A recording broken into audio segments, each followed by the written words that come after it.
अध्यक्ष श्री मैत्री जी से विनती करूंगा कि वो माननीय देवेंद्र जी का सत्कार करें और स्वागत करें। धन्यवाद सर।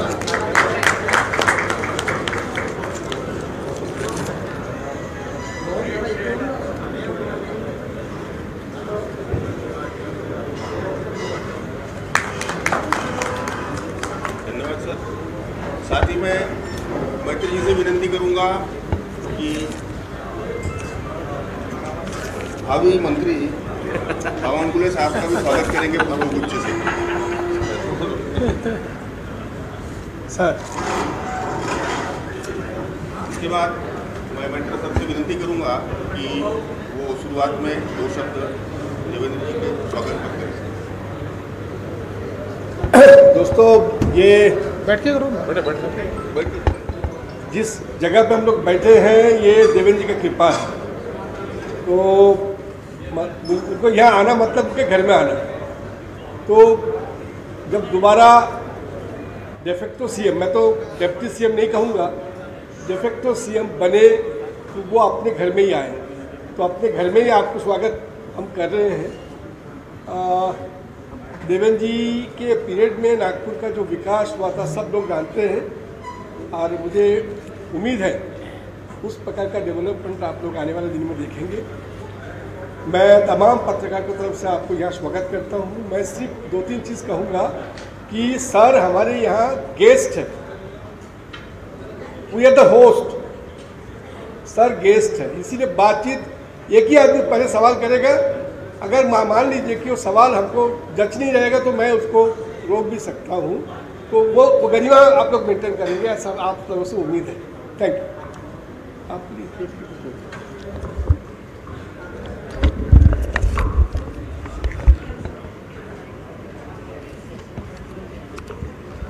सर्वात पहिल्यांदा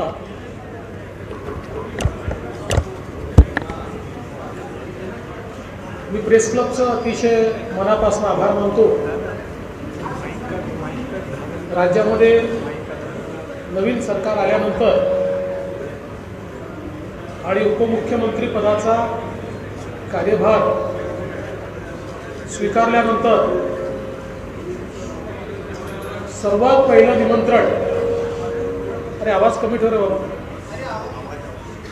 सर्वात पहिलं निमंत्रण हे नागपूर प्रेस क्लबनी मला दिलं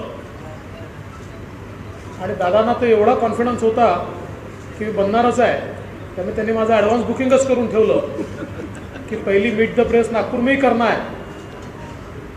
त्यामुळे आणि अर्थातच मलाही पहिली मीट द प्रेस नागपूरमध्ये करण्यात सर्वाधिक आनंद आहे, कारण शेवटी नागपूर आपली जन्मभूमी, कर्मभूमी, सगळं काही नागपूरच आहे। आणि म्हणून मी आपल्या सर्वांचे आभार मानतो की मीट द प्रेसमध्ये आपण मला निमंत्रित केलं। दादा म्हणाले की एखादा प्रश्न जर योग्य नसेल तर मी थांबवीन। दादा कुठलाच प्रश्न थांबवू नका, सगळ्या प्रश्नाचे उत्तर द्यायला मी सक्षम आहे। मात्र मला एक गोष्टीची माहिती आहे की जे नागपूरकर आहेत ते ज्याला पाहुणा म्हणून बोलवतात त्याची इज्जत ठेवतात, त्यामुळे त्याला चुकीचे प्रश्न कोणीच विचारणार नाही आणि अडचणीत तर नागपूरकर मला नक्कीच आणणार नाही। आज खरं म्हणजे कालच आम्ही विश्वासमत प्रस्ताव प्रचंड बहुमताने जिंकलेला आहे। 164 लोक आमच्या बाजूने होते आणि त्याच्या विरोधात केवळ 99 लोक, अशा प्रकारचं एक लँडस्लाइड विक्ट्री ट्रस्ट वोटमध्ये, विश्वासमत प्रस्तावामध्ये आमच्या युतीच्या सरकारला या ठिकाणी मिळाला आहे।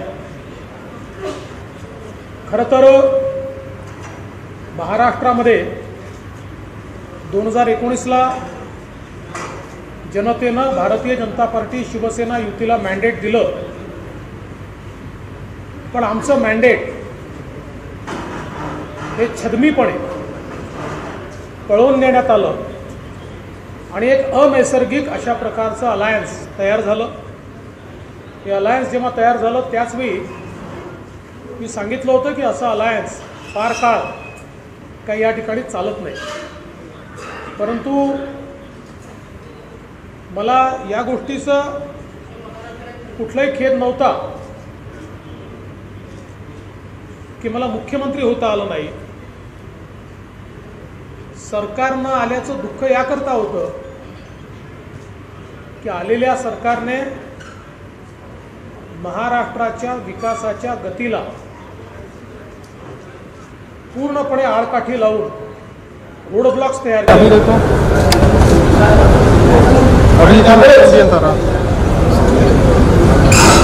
आपण बघितलं असेल विकासाचे सगळे प्रोजेक्ट थांबवण्यात आले,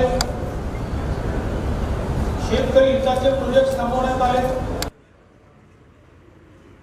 इंडस्ट्रियल ग्रोथवर कुठेतरी त्या ठिकाणी एक त्याचा परिणाम झाला. आणि विशेषतः मी वारंवार ज्याचा उल्लेख करायचो की विदर्भ आणि मराठवाडा या मागास भागावर प्रचंड अन्याय या सरकारनं त्या सरकारनं सुरू केला होता. वैधानिक विकास मंडळ संपवले, प्रोजेक्ट संपवले, इंडस्ट्रियल विजेची सबसिडी चेंज करून टाकली.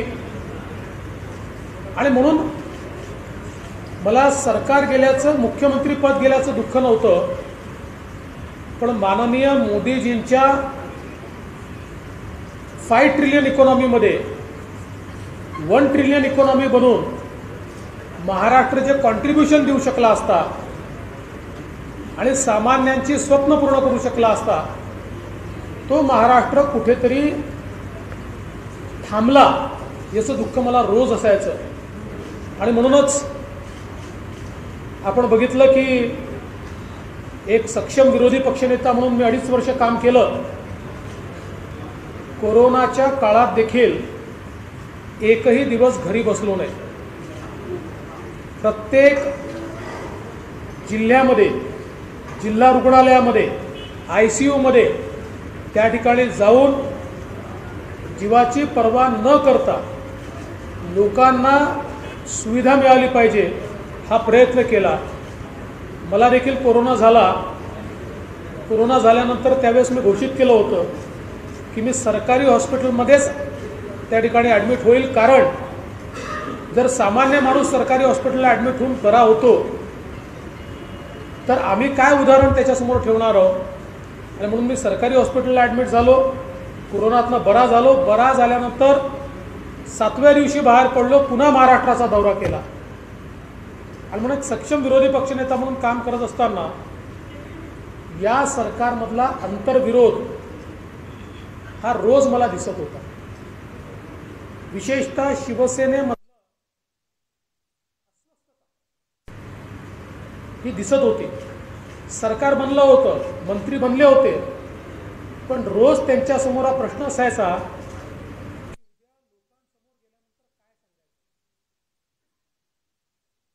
साहेबांनी जे हिंदुत्व या महाराष्ट्रात आणि देशामध्ये प्रत्यक्षात आणून दाखवलं, त्याच्यापासनं पूर्ण फारकत घेऊन आणि बाळासाहेबांनी ज्यांच्याबद्दल असं म्हटलं की त्यांच्यासोबत काँग्रेस राष्ट्रवादीसोबत मला जावं लागलं तर शिवसेनेचं दुकान बंद करीन, त्यांच्यासोबत आपली पार्टी चालली आहे, ही अस्वस्थता प्रचंड जाणवत होती. आणि त्यातच त्या अस्वस्थतेत शिवसेनेच्या जोरावर इतर पक्ष कसे मजबूत होत होते हे शिवसेनेचे आमदार, खासदार, नेते आणि कार्यकर्तेही बघत होते. आणि त्यातूनच शिवसेनेमध्ये एक उठाव झाला आणि त्या उठावाला आम्ही साथ दिली. हे बंड नव्हतं, हा उठाव होता की आमचा पक्ष राहणार नाही, आमचा विचार राहणार नाही. ज्या विचाराने इतके वर्ष आम्ही काम केलं तो विचार कुठेतरी तुडवला जातोय. आणि म्हणून ते आमच्या सोबत आले आणि मला अतिशय आनंद आहे. आमच्या पक्षाने हा निर्णय केला की आम्ही सत्तेकरता हपापले नाही आहोत. आम्ही आग्रह धरला असता तर मुख्यमंत्रीपद आम्हाला मिळालं असतं. 115 लोक आमच्यासोबत होते. पण आमच्या पक्षाने सांगितलं की आमचा आग्रह आणि दुःख हेच आहे की आम्हाला मिळालेलं मॅन्डेट हे चोरून नेण्यात आलं आणि म्हणून सत्तेकरता नाही विचारांकरता आम्ही शिवसेनेचाच मुख्यमंत्री करू आणि म्हणून माननीय एकनाथ शिंदेजी यांना मुख्यमंत्री करण्याचा निर्णय हा भारतीय जनता पक्षाने घेतला। आमचे नेते माननीय मोदीजी, माननीय अमितभाई शाह, माननीय नड्डाजी आणि माझ्या संमतीने, खरं जर असं म्हटलं तर ते चुकीचं होणार नाही की हे प्रपोजल मी नेलं की शिंदे साहेबांना मुख्यमंत्री केलं पाहिजे आणि त्यांनी ते मान्य केलं। फक्त त्यावेळी मी बाहेर राहीन असंच ठरलं होतं, मात्र ज्यावेळी राज्यपालांना पत्र देऊन प्रेस कॉन्फरन्स झाली आणि ती करून मी घरी गेलो त्यावेळी माननीय नड्डाजींनी मला पहिल्यांदा फोन करून सांगितलं की आमचा असा असा विचार आहे।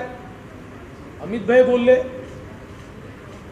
आणि त्यानंतर माझी तयारी त्यावेळेस नव्हती, कारण मी मानसिकताही केली होती की आपण बाहेर राहून या सरकारला मदत केली पाहिजे। पण माननीय पंतप्रधानांची चर्चा झाली आणि त्यांनी आणि विशेषतः नड्डाजींनी तर पब्लिक स्टेटमेंट दिलं। त्या सगळ्यांची इच्छा अशी होती की सरकार बाहेर राहून चालत नाही, एक्स्ट्रा कॉन्स्टिट्यूशनल अथॉरिटीने सरकार चालवणं योग्य नाही। सरकार चालवायचं असेल तर सरकारमध्ये गेलं पाहिजे आणि माझ्या वरिष्ठांच्या आज्ञेचं पालन करत मी निर्णय बदलला आणि उपमुख्यमंत्री पदाची शपथ मी घेतली आणि मला याचा कुठलाही कमीपणा नाही आहे। एकनाथ शिंदेजी माझे सहकारी आहेत, आम्ही सोबत काम केलं आहे, आज ते लीडर आहेत, त्यांच्या नेतृत्वात आम्ही काम करतोय, माझं संपूर्ण सहकार्य त्यांना असणार आहे। एकनाथ शिंदेजी मुख्यमंत्री म्हणून सफल झालेच पाहिजे आणि ते होतीलच, त्यांच्यात गुण आहेत, पण याकरता सर्वात जास्त कॉन्ट्रीब्युशन मी देणार आहे आणि आम्ही दोघं मिळून विशेषतः महाराष्ट्राची जी गाडी पटरीवरनं खाली उतरली आहे ती पुन्हा पटरीवर आणून माननीय मोदीजींच्या नेतृत्वात महाराष्ट्र पुन्हा देशातला नंबर 1चं राज्य हे आम्ही केल्याशिवाय राहणार नाही। त्यासोबत विशेषतः विदर्भाचे सिंचनाचे विषय आहेत, ज्याला आम्ही केंद्र सरकारकडनं 89 प्रकल्प मंजूर करून घेतले आणि त्याला पूर्ण पैसा 25,000 कोटी रुपये केंद्रातून आणले। विदर्भामध्ये या ठिकाणी इंडस्ट्रियल विजेच्या सबसिडीचा विषय, वैधानिक विकास मंडळाचा विषय, असे वेगवेगळे सगळे विषय हे आम्ही मार्गी लावू। मी आज नागपूरमध्ये असल्यामुळे नागपूरवरनं मी हे सांगतो की आता पुन्हा एकदा महाराष्ट्रामध्ये विदर्भ, मराठवाडा आणि उत्तर महाराष्ट्राच्या मागास भागाचा विचार करणारं, त्यांच्या पाठीशी ताकदीनं उभं राहणारं सरकार आलेलं आहे आणि मागच्या 5 वर्षात आम्ही हे दाखवून दिलं। आणि हे करत असताना महाराष्ट्राच्या इतर भागांवर, पश्चिम महाराष्ट्रावर, कोकणावर आम्ही अन्याय होऊ दिला नाही। त्यामुळे सर्वंकष अशा प्रकारचा विकास हा येत्या काळामध्ये या सरकारच्या माध्यमातून आपल्याला निश्चितपणे पाहायला मिळेल, अशा प्रकारचा विश्वास आपल्या सर्वांच्या माध्यमातून मी देतो। आणि माझं बोलणं संपवून आपल्या मनात काही प्रश्न असतील तर ते आपण जरूर विचारा। अरे रुको भाई, हिंदी हिंदी हिंदी हिंदी जी जी एट अ टाइम एक ही लोग बोले, इतना लोग बोले तो नहीं होगा।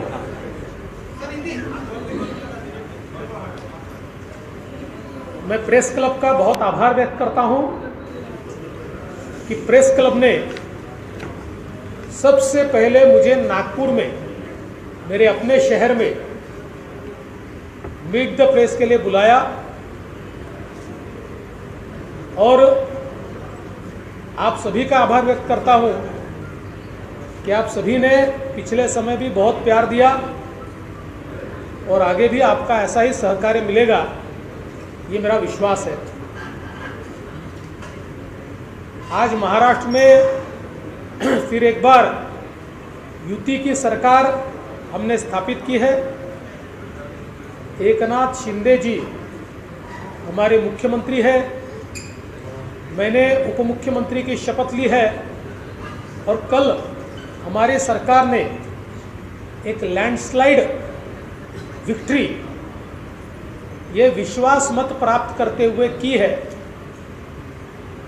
164 वोट हमारी सरकार की ओर पड़े हैं और मात्र 99 वोट विरोधी पार्टी को, 3 पार्टियों को मिलाकर, वैसे 2 ही पार्टी समझ लीजिए, को मिलाकर वहां पर मिले हैं और अब पूरे बहुमत के साथ हमारी सरकार चलेगी। 2009 में मैंडेट बीजेपी शिवसेना को मिला, किंतु जनता का मैंडेट चोरी हो गया और कुछ लोगों ने उसको चुराकर एक बगैर मैंडेट की सरकार तैयार की। 2.5 साल तक ये सरकार भगवान भरोसे चलती रही। सरकार महाराष्ट्र में अस्तित्व में नहीं थी, भ्रष्टाचार चरम सीमा पर था। भ्रष्टाचार के आरोप में, दाऊद के संबंध के आरोप में मंत्री जेल जा रहे थे और ऐसे समय मेरा दुख यह था, सरकार गई इसका दुख नहीं था, मैं मुख्यमंत्री नहीं हूं इसका दुख नहीं था। दुख इस बात का था कि आदरणीय प्रधानमंत्री मोदी जी के नेतृत्व में देश जिस रफ्तार से जा रहा था और उस रफ्तार में एक इंजन का काम महाराष्ट्र कर रहा था, कहीं ना कहीं वो इंजन बंद हो गया, वो रुक गया, वो धीमा हो गया। इसका दुख मुझे रोज होता था। प्रोजेक्ट्स बंद, हमारे इंडस्ट्रियल ग्रोथ, उसमें भी गति धीमी हो गई, किसानों की योजनाएं बंद हो गई। विशेष रूप से विदर्भ और मराठवाड़ा जैसे हमारे पिछड़े इलाकों के ऊपर एक अन्याय की मालिका शुरू हुई और ऐसे समय मैं लगातार संघर्ष करता रहा। भारतीय जनता पार्टी के हमारे 106 विधायक पूरी ताकत से हमारे साथ रहे और हमने एक टीम के रूप में इस सरकार के खिलाफ एक संघर्ष खड़ा किया। लेकिन वो संघर्ष करते करते मेरे ये ध्यान में आने लगा कि सरकार में अंतर्विरोध तो है ही, लेकिन सरकार की सबसे बड़ी पार्टी शिवसेना, इसमें सबसे बड़ा अनरेस्ट है, इसमें सबसे बड़ा अंतर्विरोध है। शिवसेना के विधायक बार बार हमसे चर्चा करते थे तो कहते थे अगले चुनाव में हम पब्लिक के सामने अपनी कॉन्स्टिट्यूएंसी में जाएंगे तो उनको पता नहीं है कि हम क्या मांगेंगे, कैसे वोट मांगेंगे। जिस हिंदुत्व पर हमारी पार्टी खड़ी हुई, बाला साहब ठाकरे जी ने जिस हिंदुत्व के आधार पर हमको खड़ा किया, कहीं ना कहीं उसका विरोध करने वाली ताकतों के साथ हम खड़े हैं और उन ताकतों ने हमको मुख्यमंत्री पद तो दे दिया, लेकिन हमारा सारा ले लिया और हमारे बलबूते पर, हमारे कांधों पर चढ़कर ये लोग मजबूत हो रहे हैं और हमारी पार्टी वीक हो रही है। ये बात बार बार वो कहते थे और इसी के चलते हमने तय किया कि हम उनकी मदद करेंगे और शिंदे जी के रूप में एक नेता बाला साहब जी का हिंदुत्व बचाने के लिए मैदान में उतरा।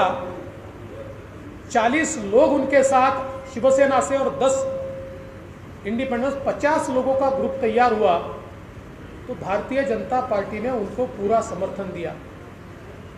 मैं विशेष रूप से हमारे नेता माननीय प्रधानमंत्री जी का, मोदी जी का आभार मानता हूं और साथ साथ गृह मंत्री अमित शाह जी का और हमारे अध्यक्ष नड्डा जी का आभार मानता हूं कि बहुत सही निर्णय हमारे नेताओं ने लिया। लोगों को ये लगता था कि भारतीय जनता पार्टी केवल सत्ता पाने के लिए, मुख्यमंत्री पद पाने के लिए लालयित है और उसके लिए ये सारी चीज़ें चल रही है। हमारे नेताओं ने मेरे साथ चर्चा करके, और मैं स्पष्ट रूप से बताऊं, ये प्रस्ताव मेरा खुद का था और जिसको हमारे नेताओं ने मान्यता दी और हमने भारतीय जनता पार्टी के साथ 115 लोग होते हुए भी शिवसेना के एकनाथ शिंदे जी को मुख्यमंत्री बनाया। हमारे नेताओं ने बताया कि हम सत्ता के लालची नहीं, विचारों की लड़ाई है, विचारों के लिए हम लोग ये सारा काम कर रहे हैं। उस समय ये बात भी सही है कि तय यही हुआ था और मैंने स्वयं तय किया था कि मैं सरकार के बाहर रहूंगा और सरकार को पूरी मदद करूंगा। किंतु मेरी प्रेस कॉन्फ्रेंस के बाद मैं जब घर पहुंचा तो आदरणीय नड्डा जी का मुझ पर फ़ोन आया, बाद में अमित भाई शाह जी ने मुझसे बात की और उन्होंने आग्रह किया कि मैंने सरकार में जाना चाहिए क्योंकि सरकार बाहर से नहीं चलती। और उन्होंने मुझे ये भी कहा कि Bharatiya Janata party extra constitutional authority बनाने के खिलाफ है। सोनिया जी एक्स्ट्रा कॉन्स्टिट्यूशनल अथॉरिटी के रूप में जब काम करती थी तो हम उन पर टीका करते थे, तो उन्होंने कहा कि हमारी ये इच्छा भी है और आज्ञा भी है कि आप सरकार में जाए। माननीय प्रधानमंत्री जी से भी मैंने बात की और जब पार्टी की ओर से ये आदेश आया और नड्डा जी ने तो सीधे मीडिया के सामने बयान देकर ये कहा कि देवेंद्र जी से हमने विनती भी की है और उनको आदेश भी दिया है कि वो सरकार में जाए, तो पार्टी के वरिष्ठों का आदेश मेरे लिए सर्वोपरि था, क्योंकि मुझे सर्वोच्च पद पर बैठाने वाली यही पार्टी है और यही हमारे नेता है जिन्होंने मुझ जैसे व्यक्ति को शीर्ष पद पर बैठाया। तो वो मुझे अगर ये भी कह देते कि अब आपकी ज़रूरत में आप घर चले जाओ, तो मैं ना नुकुर कोई भी न करते हुए घर चला जाता।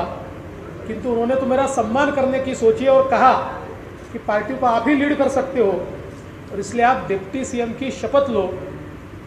मैंने शपथ ली और मुझे इस बात का कोई रंज नहीं है, मुझे इस बात की खुशी है कि मेरी पार्टी को आवश्यकता थी तो मैंने ये शपथ ली। एकनाथ शिंदे जी जो मेरे सहयोगी रहे हैं, आज हमारे नेता के रूप में, मुख्यमंत्री के रूप में काम कर रहे हैं और मैं पूरी ताकत के साथ उनके साथ खड़ा हूं।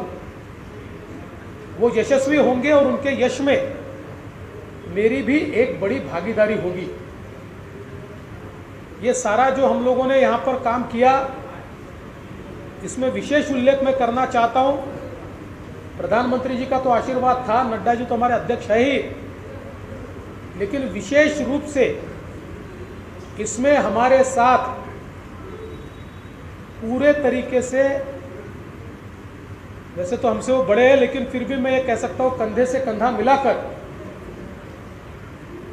पूरी ताकत के साथ, क्षमता के साथ, और जिस निर्णय क्षमता के लिए वो जाने जाते हैं उस निर्णय क्षमता के साथ हमारे गृह मंत्री माननीय श्री अमित शाह जी पूरे इस सफर के दरमियान चट्टान की तरह हमारे साथ रहे और इसीलिए हम लोग ये कार्य कर पाए और इसलिए उनका विशेष आभार आज के समय मैं व्यक्त करना चाहूँगा।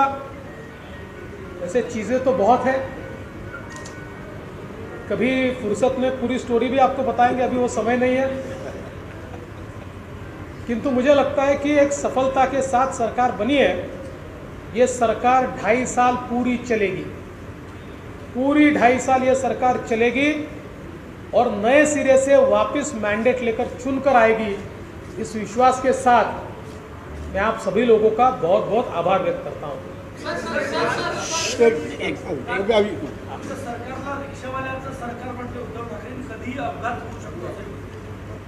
असं आहे की खरं तर काँग्रेस पक्षाने देखील मोदीजींना चायवाला म्हणून हिणवलं, पण ज्याला चायवाला म्हणून हिणवलं त्यांनी यांच्यावर पाणी पिण्याची वेळ आणली। मोदीजींनी त्यांना असं पाणी पाजलं की आज त्यांच्या पक्षाची अवस्था काय आहे हे तुम्ही बघताय।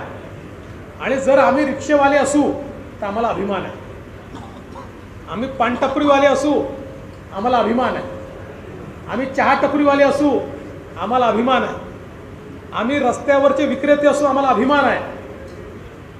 कारण या देशामध्ये स्वाभिमानाने जो जगतो, सोन्याचा चमचा घेऊन जे लोक पैदा होतात आणि ज्यांना असं वाटतं की राज्य करणं आमचाच अधिकार आहे, त्यांनी हे समजून घ्यावं। मोदीजींच्या या दौरमध्ये सामान्य माणूसच राजा होणार आहे, सामान्य माणूसच सेवा करणार।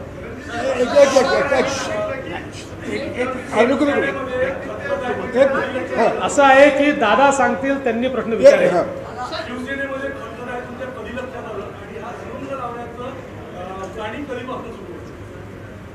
मी मगाशीच तुम्हाला सांगितलं की सगळ्या गोष्टी आज सांगायच्या नाही आहे।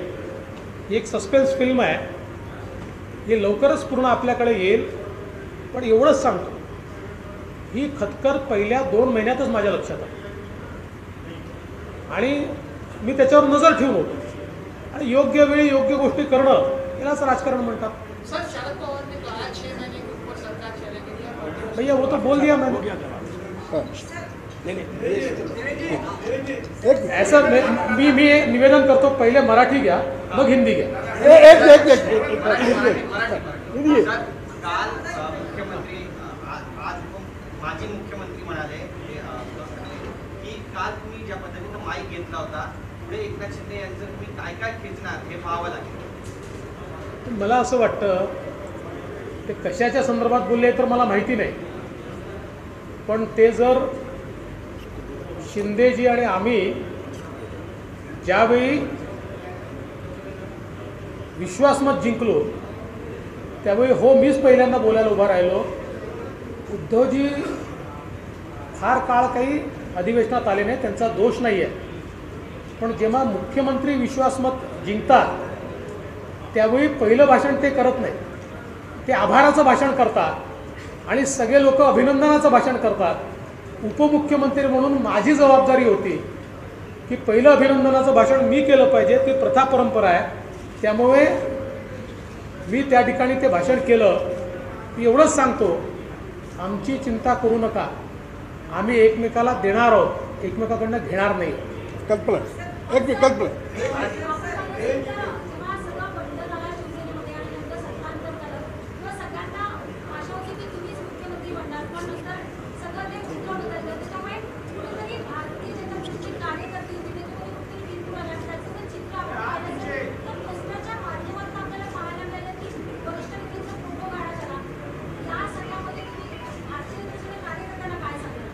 नाही, मला वाटत नाही वरिष्ठ नेत्यांचा फोटो वगैरे गाणं ही पद्धतच नाही आमच्याकडे।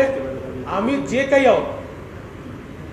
आहोत, आज जे काही यश मिळालं आहे ते केवळ आणि केवळ मोदीजींमुळे आणि आमच्या वरिष्ठ नेत्यांमुळे मिळालं आहे। त्यामुळे आमच्या सगळ्या कार्यकर्त्यांना माहिती आहे की हे यश मोदीजींनी जे काम केलं आहे त्याचं यश आहे। हे खरं आहे की काही काळाकरता, कारण कोणाला आम्ही अनपेक्षित धक्का दिला, जर आम्ही सांगून केलं असतं की नाही नाही असंच होणार आहे तर तो धक्का नसता। काही काळाकरता निश्चित धक्का बसला, पण आज सगळे खुश आहेत। नागपूरमध्ये देखील तुम्ही बघितलं असेल, कार्यकर्त्यांमधला उत्साह प्रचंड ओसांडून वाहतो आहे आणि वरिष्ठ नेते पाठीशी नसते तर हे मी करूच शकलो नसतो. चालेल. मंत्रिमंडळ विस्तार लवकरच आम्ही करू. काय झालं की या सगळ्या याच्यात आम्हाला अजून त्या संदर्भातली बैठक घ्यायला वेळ मिळाला नाही, कारण विश्वासमत प्रस्ताव कालच आमचा झाला आणि साहजिकच ते ठाण्याला गेले नव्हते आणि मी नागपूरला आलो नव्हतो. त्याच्यामुळे शेवटी ज्यांनी आपल्याला निवडून दिला आहे त्यांचे आभार मानल्याशिवाय पुढचं काम सुरू करायचं कसं, आणि म्हणून नागपूरकरांचे आभार मानण्याकरता मी आलो, ठाणेकरांचे आभार मानायला ते गेले. आता उद्या परवा आम्ही बसू आणि सगळं टाइमटेबल ठरवू, एक फॉर्म्युला वगैरे सगळा ठरवू. ठरला की तुम्हाला सांगू. टीका करण्यात आली की काँग्रेसच्या बॅनर्जीने देवेंद्र फडणवीस यांना मुख्यमंत्री होण्यापासून रोखलं की कोण आहे यावर देखील प्रश्न उपस्थित करण्यात आले. असं आहे, सामन्याला मी मुख्यमंत्री झालो नाही याचं दुःख असेल का? हा उपहास आहे. त्याच्यामुळे अशा उपहासाला उत्तर द्यायचं नसतं. एक मिनिट मॅम.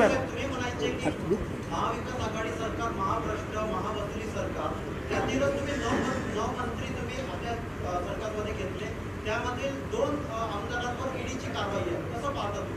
असं आहे की संपूर्ण सरकार हे भ्रष्ट आहे अशा प्रकारचा आपण म्हणतो, पण याचा अर्थ त्यातला प्रत्येक व्यक्ती भ्रष्ट असतो असा नाही आहे.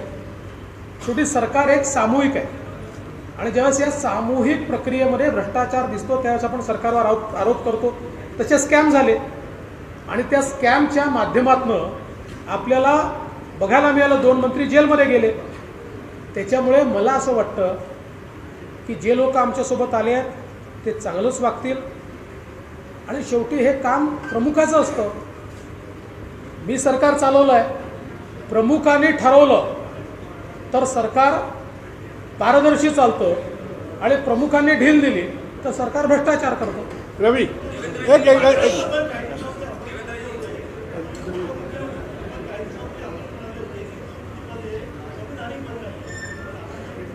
मी असं कधीच म्हटलं नाही की उपमुख्यमंत्री संवैधानिक नाही. 100% संवैधानिक आहे, कारण जेव्हा तुम्ही शपथ घेता ती शपथ संविधानाची आहे.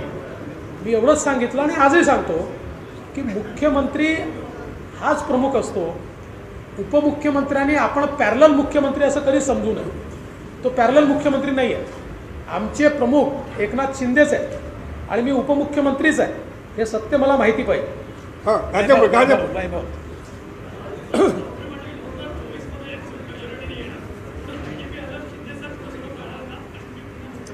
अरे 24 तर येऊ द्या ना. योगेश यावेळेस आपण उपमुख्यमंत्री झालात, राज ठाकरेंनी आपल्याला पत्र लिहिलं होतं, आम्ही तारीफ केली होती. काल सभागृहामध्ये अधिवेशनादरम्यान आपणही राज ठाकरेंची तारीफ केली, तर त्याचा काय अर्थ काढायचा? याचा काही वेगळा अर्थ काढायची आवश्यकता नाही. मी खरंच सांगतो, राज ठाकरेंनी जे पत्र लिहिलं ते अतिशय इन्स्पायरिंग होतं.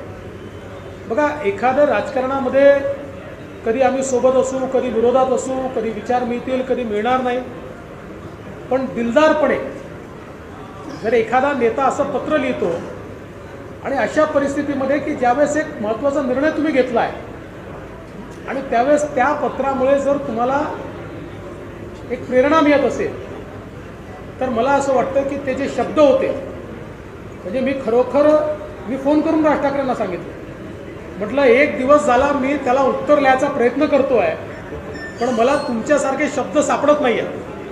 इतकं सुंदर ते पत्र होतं आणि म्हणून मी त्यांना सांगितलं की आता मी पत्र लिहिणार नाही. तसंही तुमचं ऑपरेशन झालं आहे, तुम्ही घरी आहात, त्यामुळे मला तुम्हाला भेटायला यायचं होतं, तर मी नागपूरहून आल्यावर तुम्हाला भेटायला येईल. त्यामुळे त्या पत्राचं उत्तर मी लिहू शकेन की नाही मला माहिती नाही, पण त्यांना भेटायला मात्र मी निश्चितपणे जाणार आहे. आणि म्हणून त्या पत्राच्यावर मी तारीफ केली, त्याचाही काही अन्वयार्थ काढू नका आणि मी त्यांना भेटायला गेल्यानंतर त्याचाही काही अन्वयार्थ काढू नका.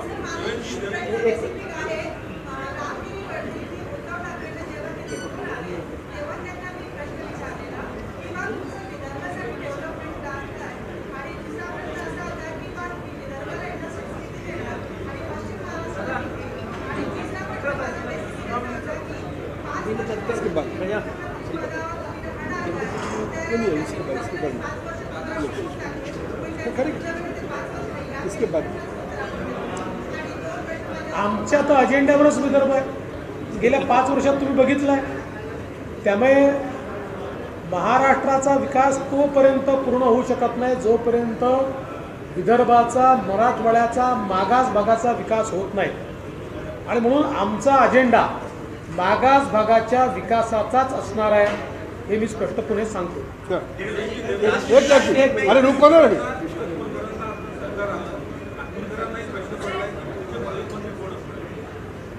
वाट बघा।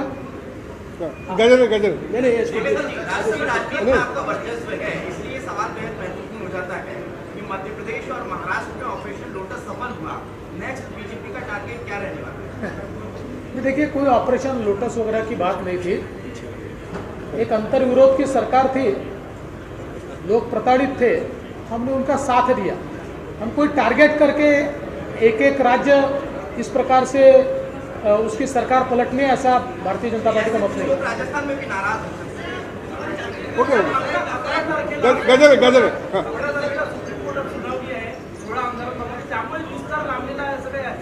मला असं वाटत नाही, पण शेवटी आम्हाला काही ना काही वेळ तर लागणार आहे ना, कारण आमचे दिवस तुम्ही बघितले असे वेगाने गेले की शांतपणे बसून विचार करायला वेळ मिळाला नाही।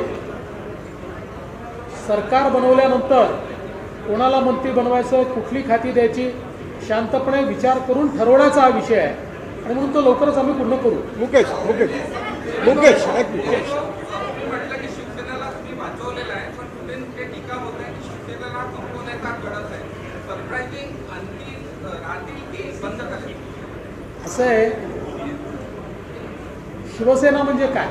केवळ पक्ष नाही आहे, शिवसेना विचार आहे, बाळासाहेबांच्या हिंदुत्वाचा विचार आहे। बाळासाहेबांच्या हिंदुत्वाचा विचार घेऊन जे लोक बाहेर पडले आहेत त्यांना मदत करणं म्हणजे शिवसेनेला मदत करणं। हाँ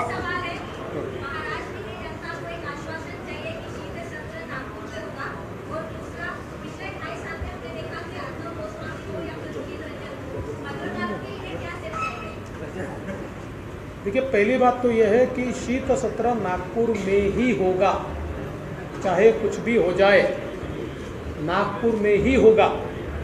और जहाँ तक पत्रकारों का सवाल है, मैं आश्वस्त करना चाहता हूँ, सरकार के ऊपर आपको पूरा अधिकार है, आप बोलिए, हमारी सरकार आपके ऊपर कोई केस नहीं करेगी। गजर गजर गजर अरे डबल डबल डबल अरे आप नहीं बोलोगे, रजत बोलो रजत।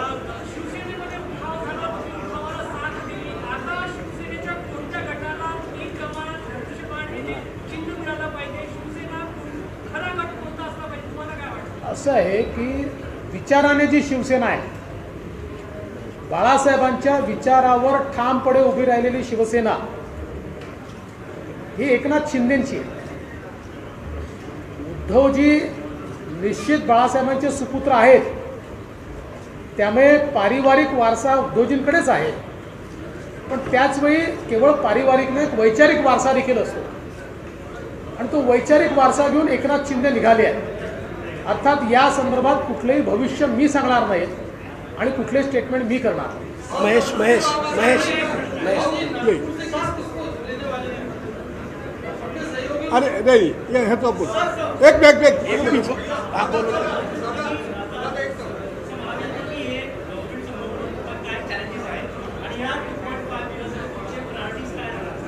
सगळ्यात महत्त्वाची प्रायोरिटी ही आहे की आमचा जो शेतकरी आहे आणि आमची शेती आहे ती सस्टेनेबल करणं।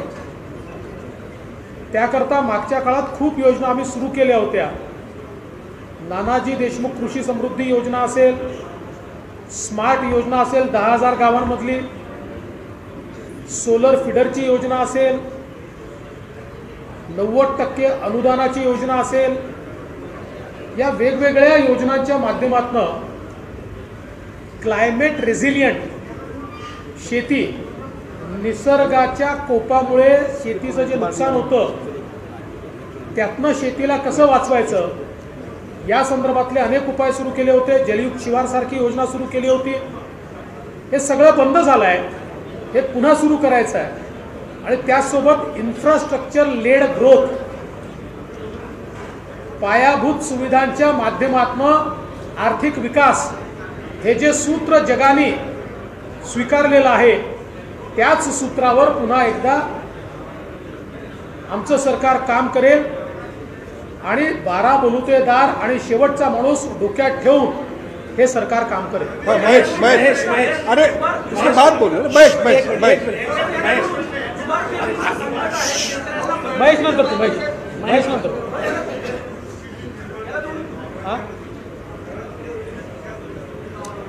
पूर स्थितीकडे आमचं पूर्ण लक्ष आहे. सन्माननीय मुख्यमंत्र्यांनी आणि मी डिझास्टर मॅनेजमेंट अथॉरिटीची बैठक घेऊन पूरस्थितीच्या संदर्भातलं प्रिपेअर्डनेस हा पूर्ण केलेला आहे. कुठेही मानवी चुकीमुळे पूर येऊ नये, वेळेवर निर्णय झाले नाहीत म्हणून पूर येऊ नये अशा प्रकारची खात्री घेतली आहे.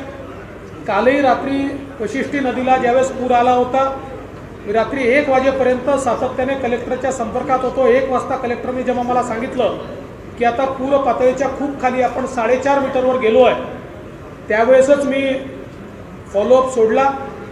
स्वतः मुख्यमंत्र्यांनी देखील जनतेला काय त्या ठिकाणी जनतेने काळजी घेतली पाहिजे या संदर्भातली माहिती दिली आहे. त्यामुळे आम्ही लक्ष ठेवून आहोत आणि जिथे आवश्यकता असेल तिथे वेगानं ॲक्शन व्हावी असा आमचा प्रयत्न असेल.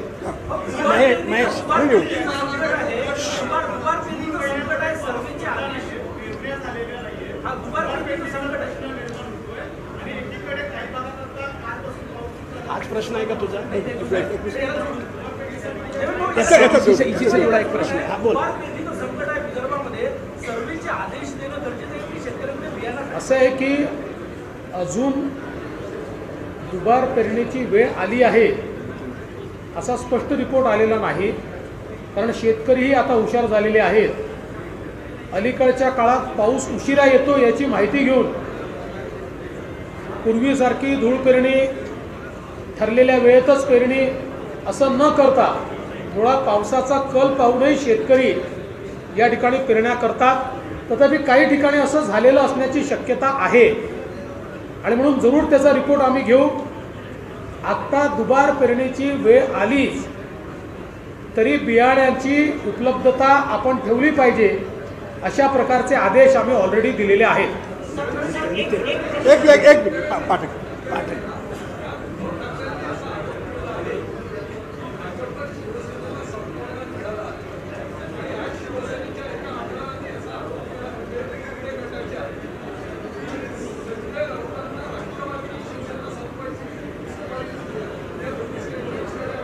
एकूण सगळा घटनाक्रम पाहता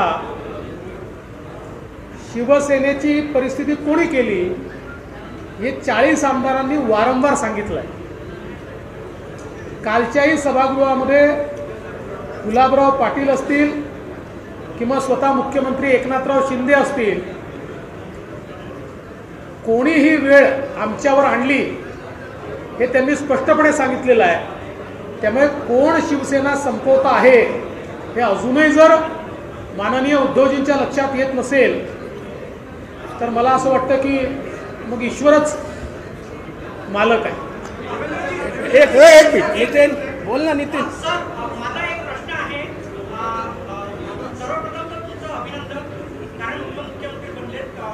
प्रश्न हा आहे की सत्तेत आल्यानंतर ओबीसीला 4 महिन्यात राजकीय आरक्षण देऊ. आणि दुसरा प्रश्न हा आहे की मिड डे प्रेसिडेंट सर्व वरिष्ठ नेत्यांचं तुम्ही नाव घेतलं पण नितीन गडकरी साहेबांचं नाव घेतलं नाही. आभार नाही का? काय सांगता? मला असं वाटलंच होतं की असला काहीतरी प्रश्न तुम्ही विचाराल, कारण अनेक वेळा मग तुमचं काम आहे चांगलं पाहायच्याऐवजी त्यातलं मधलं पाहिलं पाहिजे, त्यातनं बातमी होते. तुम्ही माझं भाषण ऐकलेलं नाही. भाषण ऐकलं नाही, ऐकलं माझ्या भाषणामध्ये घेतलं होतं नाव. माझ्या भाषणामध्ये मी माननीय नितीनजींचे आभार मानले. ते आमचे नेतेच आहे. त्यामुळे मला असं वाटतं की या तुमचा पहिला प्रश्न काय होता? ओबीसी आरक्षणाच्या संदर्भात लवकरात लवकर अहवाल आम्ही प्राप्त करून घेतोय आणि तो न्यायालयापुढे मांडून तो मंजूर करून घेण्याचा आमचा प्रयत्न आहे. अहवालाच्या संदर्भात मी प्रेझेंटेशनही घेतलेलं आहे. काही त्रुटी त्यात दिसत आहेत, त्या कशा दूर करायचा प्रश्न आहे. विशेषतः या संदर्भात मी भुजबळ साहेबांची चर्चा करणार आहे आणि त्यासोबत वडेट्टीवारांची देखील चर्चा करणार आहे. त्यांचेही मत मी जाणून घेणार आहे. इतरही नेत्यांची मी चर्चा करणार आहे आणि वेळेत हा अहवाल न्यायालयात पोचला पाहिजे असा प्रयत्न आमचा असेल. काही त्रुटी राहिली असली तर ती दूर करण्याचा प्रयत्न करू. त्याही नंतर काही त्रुटी राहिली तर ती भविष्यात दूर करू. पण आता योग्य वेळी अहवाल जर न्यायालयात गेला तर किमान ओबीसी समाजाला त्यांचा हक्क मिळेल, त्यांचा अधिकार मिळेल आणि म्हणून तातडीनं ही सगळी कारवाई आम्ही पूर्ण करणार आहोत. नितीन, मुंबईमध्ये होणारे हवामान खात्याचा अंदाज आहे. आज पुन्हा एकदा मुंबई होताना पाहायला मिळाले. पाणी बंद काय म्हणाल? महानगरपालिकेने दावे केले होते मुंबई पाणी पाणी साचलेलं पाहायला मिळत आहे. त्याचा आढावा आम्ही घेऊ. नितीन बोल. एक मिनिट बोल नितीन.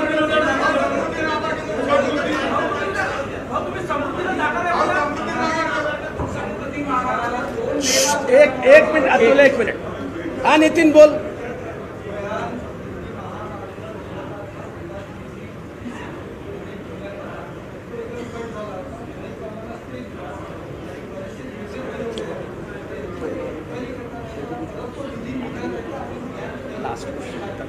इन्क्वायरी वगैरे काही करणार नाही. जो विदर्भाचा निधी आहे तो निधी परत करू. विदर्भाला तो मिळेल याची पूर्ण काळजी आम्ही घेऊ आणि समृद्धी महामार्गाचं जे काही काम आहे ते वेगानं आम्ही पूर्ण करू आणि लवकरात लवकर माननीय पंतप्रधान, माननीय मुख्यमंत्री यांच्या उपस्थितीमध्ये समृद्धी महामार्गाचं उद्घाटन आम्ही करू. मिहान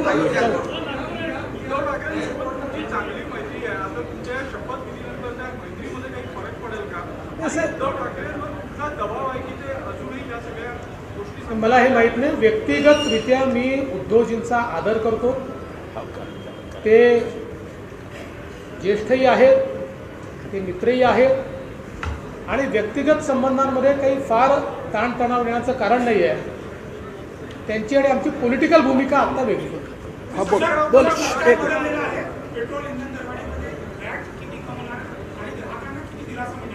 वॅट कमी करण्याचा निर्णय मुख्यमंत्र्यांनी कालच घोषित केला आहे. लवकरच कॅबिनेटचा निर्णय करून त्यावेळेस आपल्याला सांगता येईल. कॅबिनेटच्या आधी सांगता येत नाही.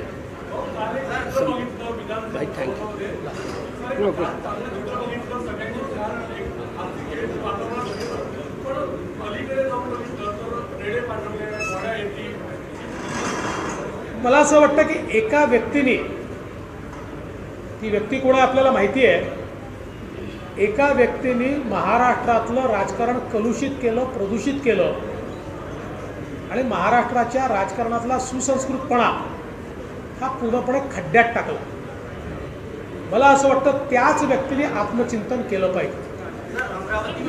मला असं वाटतं आहे की प्रश्न आता संपलेले आहेत. जे काही प्रश्न राहतील सप्लिमेंटरी एक्झाममध्ये घेऊ. सप्लिमेंटरीमध्ये घेऊ आणि ते पुन्हा येतीलच आपल्याकडे. म्हणून काही कोणाचे जर प्रश्न उरले असतील, एक मिनिट भाऊ. अरे दादा ठीक आहे, एक मिनिट. मी सर्व हे जे घडलंय ते अमित शहामुळेच घडलंय, लक्षात ठेवा. मी सर्व पत्रकारांचा खूप मनाने आभार मानतो आणि आदरणीय उपमुख्यमंत्री इथे आले, ते आपल्यापैकी एक आहेत आणि यावेळेस ते दुहेरी भूमिकाने डबल रोलनी आले आहे. पहिले ते मुख्यमंत्री बनून होते फक्त, आता ते मुख्यमंत्रीला घडवून उपमुख्यमंत्री बनून अशा त्या डबल रोलमध्ये आले आणि त्या डबल रोलची जिम्मेदारी मोठी असते नेहमी. तर आपण त्यांना घेऊन चालू. आणि सर, सगळ्या प्रेसवाल्यांच्या वतीनं आपल्याला एक अनुरोध आहे, ज्या काही योजना जर्नलिस्ट वेलफेअरसाठी आपल्याकडे असतील किंवा आपण चांगले आमच्या हे करता आजच सांगतो की मागच्या काळात पत्रकार हिताच्या अनेक योजना आम्ही केल्या, त्यानंतर योजना थांबल्या. जेवढ्या योजना थांबलेल्या त्या सगळ्या सुरू करू. ज्या योजना त्यावेळेस आम्ही मंजूर करू शकलो नाही, येत्या काळामध्ये हे सरकार जसं सामान्य माणसाचं असेल तसं पत्रकारांनाही न्याय देईल. सगळ्यांचा खूप खूप आता मी फक्त इलेक्ट्रॉनिक मीडियाला एवढीच विनंती करतो, मी इंडिव्हिज्युअल कोणालाही बाईट देणार नाही आहे, त्यामुळे कोणी आग्रह करू नका. बस ठरवतो.